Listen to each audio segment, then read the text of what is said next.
August 6th, 1945, Hiroshima, Japan. The morning was peaceful, the sky a brilliant blue. A young engineer named Tsutomu Yamaguchi was wrapping up a business trip, ready to head home to his family. Briefcase in hand, he walked through the city streets. Suddenly, the world turned white. A light brighter than 1,000 suns engulfed everything. For a moment, an eerie silence fell. Then came the roar. A wave of fire and wind so powerful it seemed to rip the very fabric of reality, flattening the entire city in a single, monstrous breath. Yamaguchi was just 3 kilometers from ground zero. The blast threw him through the air like a rag doll. His eardrums ruptured, his skin was scorched, and his vision was a blur from the blinding flash. All around him, a city that was vibrant moments before, was now a sea of fire and rubble. People screamed, running in every direction. Their world turned into a living nightmare. Dazed and severely injured, Yamaguchi managed to crawl his way to a makeshift shelter. He had survived the unthinkable, the world's first atomic attack. He spent a harrowing night amidst the ruins, under a sky turned black with smoke, breathing air thick with poison. The next day, despite being burned, bandaged, and barely able to stand, his only thought was to get home. He boarded a train to his hometown, Nagasaki, desperate to find his wife and baby son and to warn others of the horror he had witnessed. He tried to explain what happened to his colleagues, 2 government officials. He described a single bomb that had leveled an entire city.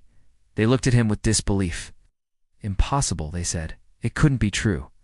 But he persisted, pleading with them to understand the danger, to take precautions. It was August 9th, 3 days after the Hiroshima bombing. Yamaguchi was in an office in Nagasaki, recounting the terrifying events he'd seen. As he described the flash, the sound, the destruction, it happened again. The sky outside the window erupted in another blinding white light. The windows shattered inwards. The building shook violently. Second deafening roar, a second wave of destruction. Unbelievably, Tsutomu Yamaguchi was at the epicenter of hell for a second time. And yet, somehow he survived. Again, he rushed to find his family, discovering his home was nothing but a pile of debris. Thousands were gone in an instant. The air, the water, the very ground was poisoned with radiation. But by a sheer miracle, his wife and baby son were also alive. They had left the house just moments before it was obliterated.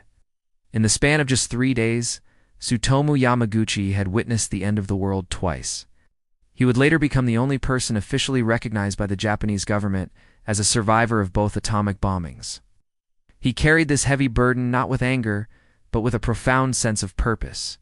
For the rest of his life, he became a powerful voice for peace, sharing his story to warn the world about the catastrophic consequences of nuclear weapons.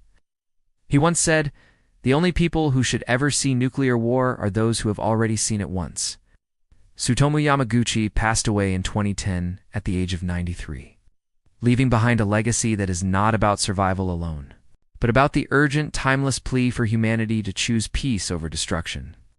His story is a powerful reminder of both the incredible resilience of the human spirit and the immense responsibility we all share to ensure such a catastrophe never happens again.